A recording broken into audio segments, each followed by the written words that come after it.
Salut à tous et à toutes les amis, j'espère que vous allez tous très bien. On se retrouve aujourd'hui pour la vidéo d'avant-match OM Saint-Etienne. 4ème journée de Ligue 1 à suivre ce samedi à 21 h sur Amazon Prime Video. Match historique très intéressant à regarder entre deux clubs qui vont, je pense, nous proposer un beau spectacle. Comme d'habitude, on va analyser notre adversaire en profondeur. On va aussi regarder notre état de forme, mais ça, ce sera vite fait. Tandis qu'on finira par la compo que j'aimerais voir alignée. On va donc commencer avec les Stéphanois qui ont une équipe, je trouve, assez intéressante. En général, c'est un effectif jeune et dynamique qui semble ne rien lâcher comme on l'a vu face à Lille. Claude Puel cette saison a vraiment un beau groupe à disposition comptant des joueurs de qualité. On pense à des Aouchiche, des Kazri, des Madi Camara, des Bouanga et des Etienne Green qui est pour moi le gardien français le plus prometteur derrière Maignan. L'équipe est difficile à manœuvrer par son envie de bien faire. Je pense que le top 8 est un bon objectif pour cette dernière qui manque d'expérience à mon goût cependant. Ça se reflète pas mal sur le terrain. Leurs 3 premiers matchs se sont finis sur 3 matchs nuls assez décevants, tant en santé que l'équipe pouvait mieux faire.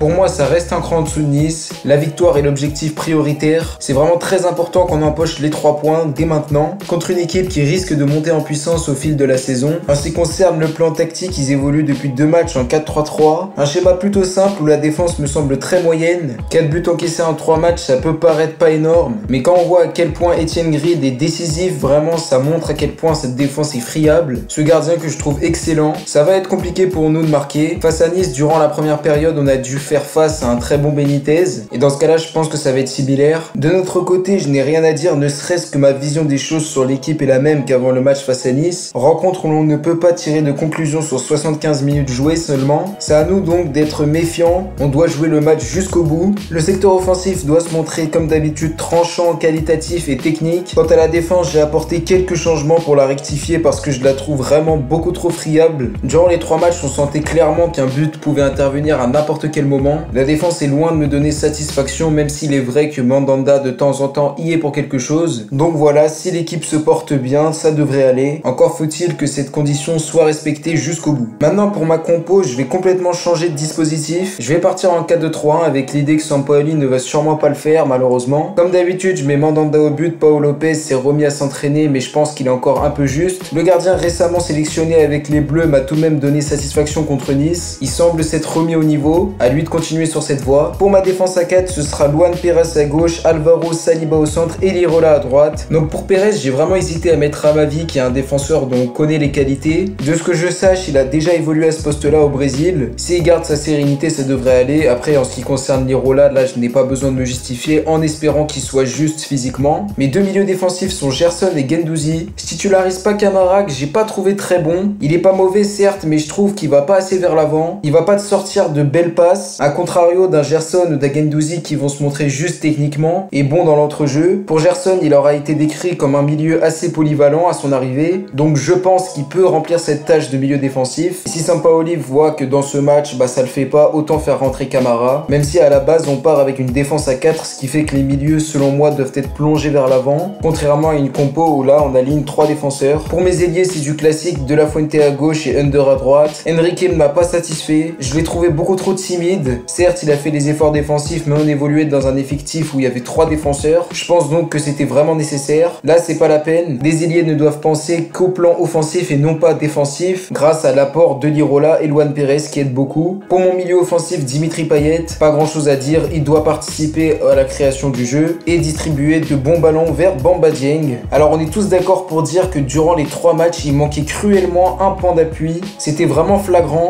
On est obligé de faire avec les moyens du bord. Milik est blessé, Benedetto est parti, la seule option qui nous reste c'est Bamba Dieng qui je ne sais pas pourquoi n'est pas aligné. Pour ma part il m'a satisfait, alors pourquoi pas lui donner sa chance, ô combien il le mérite. Donc voilà les amis, c'est déjà la fin de cette vidéo, n'hésitez pas à me dire en commentaire si vous a plu, donnez-moi vos avis aussi sur la compo que j'ai proposée. N'hésitez pas à aller regarder ma vidéo réaction sur le tirage au sort de la Ligue Europa que j'ai sorti aujourd'hui, ça peut être intéressant. On se retrouve très vite pour la vidéo débrief du match en espérant que ça se passe bien. D'ici là prenez soin de vous, c'était Kalash, ciao à tous.